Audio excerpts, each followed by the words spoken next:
ఓం శ్రీ సాయిరామ్. భగవాన్ శ్రీ సత్యసాయి బాబా వారి దివ్య పాదార విందాలకు అనంతకోటి ప్రణామాలు సమర్పించుకుంటూ ప్రేక్షక శ్రోతలందరినీ ఈనాటి వేదం శిక్షణా తరగతికి సాదరంగా ఆహ్వానిస్తున్నాం. ఈనాడు మనం తైత్తరీయ ఉపనిషత్తులోని భృగువల్లిలో 2వ భాగాన్ని మనం నేర్చుకోబోతున్నాం. ఈనాటి భాగాన్ని మనం గణపతి ప్రార్థనతో ప్రారంభించుకుందాం.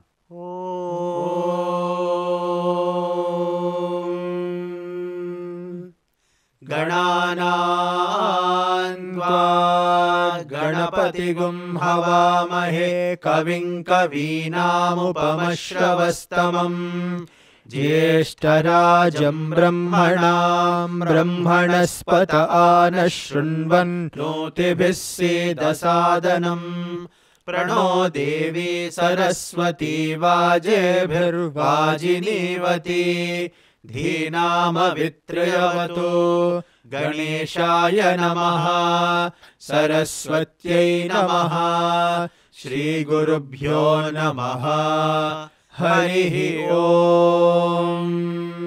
నేను ఒకసారి చెప్తాను, మీరు 2 సార్లు దాన్ని తిరిగి రిపీట్ చేయండి. అన్నన్ననింధ్యాత్ अन्नन्ननिन्द्यात् अन्नन्ननिन्द्यात् తద్వ్రతం तद्व्रतं तद्व्रतं ప్రాణో వా అన్నం प्राणो वा अन्नं प्राणो वा अन्नं శరీరమన్నాదం शरीरमन्नादं शरीरमन्नादं ప్రాణే శరీరం प्राणे शरीरं प्राणे शरीरं ప్రతిష్ఠితం प्रतिष्ठितं प्रतिष्ठितं ప్రాణే శరీరం ప్రతిష్ఠితం प्राणे शरीरं प्रतिष्ठितं प्राणे शरीरं प्रतिष्ठितं శరీరే ప్రాణః ప్రతిష్ఠితః शरीरे प्राणः प्रतिष्ठितः शरीरे प्राणः प्रतिष्ठितः తదేతదన్నమన్యే तदेतदन्नमन्ये तदेतदन्नमन्ये ప్రతిష్ఠితం प्रतिष्ठितं प्रतिष्ठितं తదేతదన్నమన్యే ప్రతిష్ఠితం तदेतदन्नमन्ये प्रतिष्ठितं तदेतदन्नमन्ये प्रतिष्ठितं సయ ఏతదన్నమన్యే स य एतदन्नमन्ये स य एतदन्नमन्ये ప్రతిష్ఠితం వేద ప్రతితిష్ఠతి प्रतिष्ठितं वेद प्रतितिष्ठति प्रतिष्ठितं वेद प्रतितिष्ठति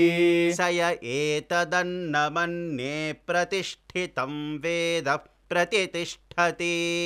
स य एतदन्नमन्ये प्रतिष्ठितं वेद प्रतितिष्ठति स य एतदन्नमन्ये प्रतिष्ठितं वेद प्रतितिष्ठति అన్నవానన్నాదో భవతి अन्नवानन्नादो भवति अन्नवानन्नादो भवति మహాన్ భవతి ప్రజయా महान् भवति प्रजया महान् भवति प्रजया పశుభిర్బ్రహ్మవర్చసేనా पशुभिर्ब्रह्मवर्चसेना पशुभिर्ब्रह्मवर्चसेना మహాన్ భవతి ప్రజయా పశుభిర్బ్రహ్మవర్చసేనా महान् भवति प्रजया पशुभिर्ब्रह्मवर्चसेना महान् भवति प्रजया पशुभिर्ब्रह्मवर्चसेना మహాన్ కీర్త్యా महान् कीर्त्या महान् कीर्त्या ఈ పారాగ్రాఫ్ అంతా మనం ఒకసారి కలిపి చెప్పుకుందాం. अन्नन्ननिन्द्यात् तद्व्रतं प्राणो वा अन्नं शरीरमन्नादम् प्राणे शरीरं प्रतिष्ठितं शरीरे प्राणः प्रतिष्ठितः तदेतदन्नमन्ये प्रतिष्ठितं स य एतदन्नमन्ये प्रतिष्ठितं वेद प्रतितिष्ठति अन्नवानन्नादो भवति महान् भवति प्रजया पशुभिर्ब्रह्मवर्चसेना महान् कीर्त्या अन्नन्न परिचक्षेता अन्नन्न परिचक्षेता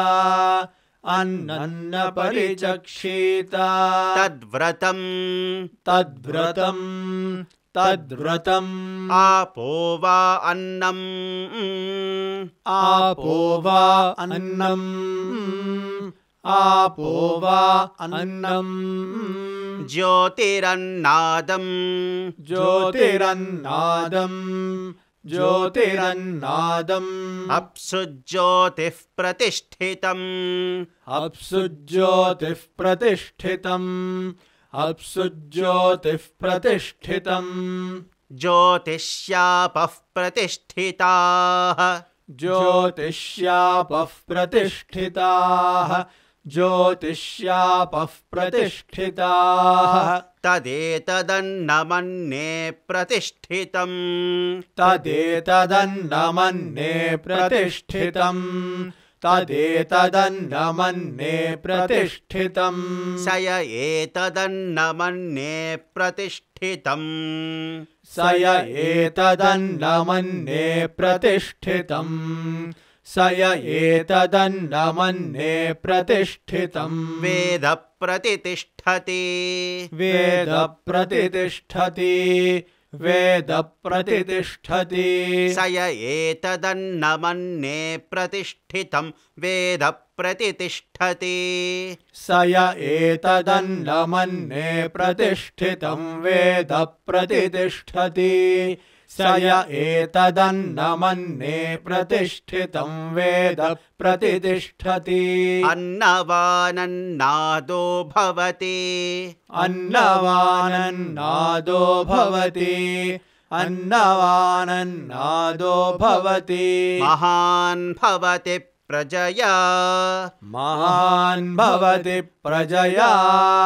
महान् भवति प्रजया पशुभिर्ब्रह्मवर्चसेना पशुभिर्ब्रह्मवर्चसेना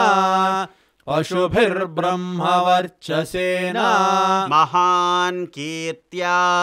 महान् कीर्त्या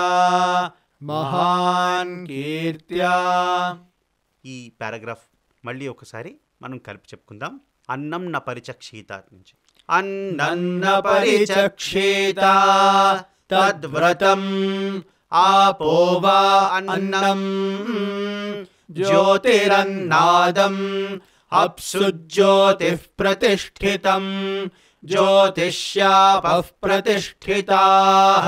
तदेतदन्नमन्ये प्रतिष्ठितम् स य एतदन्नमन्ये प्रतिष्ठितं वेद प्रतितिष्ठति अन्नवानन्नादो भवति महान् भवति प्रजया पशुभिर्ब्रह्मवर्चसेना महान् कीर्त्या अन्नं बहुकुर्वीत अन्नं बहुकुर्वीत अन्नं बहुकुर्वीत तद्व्रतं तद्व्रतं तद्व्रतम् पृथिवी वा अन्नं पृथिवी वा अन्नं पृथिवी वा अन्नम् आकाशो नादः आकाशो नादः आकाशो नादः पृथिव्यामाकाशः प्रतिष्ठितः पृथिव्यामाकाशः प्रतिष्ठितः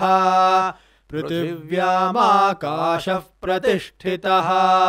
आकाशे पृथिवी प्रतिष्ठिता आकाशे पृथिवी प्रतिष्ठिता आकाशे पृथिवी प्रतिष्ठिता तदेतदन्नमन्ये प्रतिष्ठितम् तदेतदन्नमन्ये प्रतिष्ठितम् तदेतदन्नमन्ये प्रतिष्ठितम् स य एतदन्नमन्ये प्रतिष्ठितं वेद प्रतितिष्ठति स य एतदन्नमन्ये प्रतिष्ठितं वेद प्रतितिष्ठति स य एतदन्नमन्ये प्रतिष्ठितं वेद प्रतितिष्ठति अन्नवानन्नादो भवति अन्नवानन्नादो भवति अन्नवानन्नादो भवति महान् भवति प्रजया पशुभिर्ब्रह्मवर्चसेना महान् भवति प्रजया पशुभिर्ब्रह्मवर्चसेना महान् भवति प्रजया पशुभिर्ब्रह्मवर्चसेना महान् कीर्त्या महान् कीर्त्या महान् कीर्त्या ఈ పారాగ్రాఫ్ మొత్తం మనం కలిపి ఒకసారి చెప్పుకుందాం. అన్నం బహుకుర్వేత తద్వ్రతం పృథివీవా అన్నం आकाशो नादः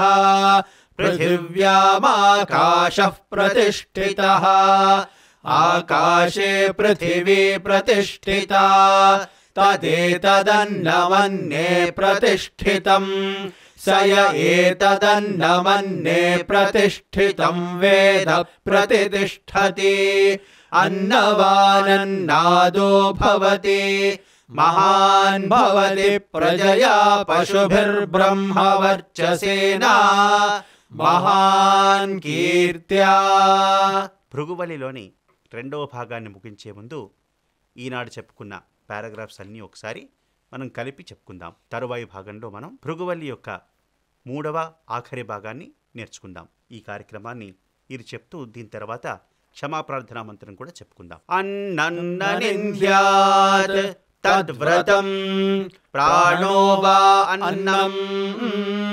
शरीरमन्नादं प्राणे शरीरं प्रतिष्ठितं शरीरे प्राणः प्रतिष्ठितः तदेतदन्नमन्ये प्रतिष्ठितं स य एतदन्नमन्ये प्रतिष्ठितं वेद प्रतितिष्ठति अन्नवानन्नादो भवति महान् भवति प्रजया पशुभिर्ब्रह्मवर्चसेना महान् कीर्त्या अन्नं न परिचक्षेत तद्व्रतम् आपो वा अन्नम् ज्योतिरन्नादम् अप्सु ज्योतिः प्रतिष्ठितम् ज्योतिष्यापः प्रतिष्ठिताः तदेतदन्नमन्ये प्रतिष्ठितम् स य एतदन्नमन्ये प्रतिष्ठितं वेद प्रतितिष्ठति अन्नवानन्नादो भवति महान् भवति प्रजया पशुभिर्ब्रह्मवर्चसेना महान् कीर्त्या अन्नं बहुकुर्वीत तद्व्रतं पृथिवीवा अन्नम् आकाशो नादः पृथिव्यामाकाशः प्रतिष्ठितः आकाशे पृथिवी प्रतिष्ठिता तदेतदन्नमन्ये प्रतिष्ठितं स य एतदन्नमन्ये प्रतिष्ठितं वेद प्रतितिष्ठति अन्नवानन्नादो भवति महान् भवति प्रजया पशुभिर्ब्रह्मवर्चसेना महान् कीर्त्या ॐ शान्ति शान्ति शान्तिः यदक्षरपदभ्रष्टं मात्राहीनं तु यद्भवेत् तत्सर्वं क्षम्यतां देवा नारायण नमोऽस्तु ते विसर्गबिन्दुमात्राणि पदपादाक्षराणि च न्यूनानि चातिरिक्तानि क्षमस्व स ईश्वर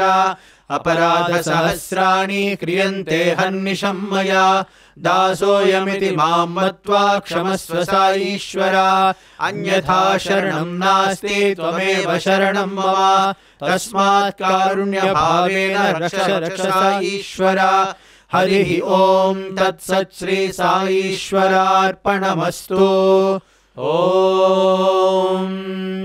शान्ति शान्ति शान्तिः।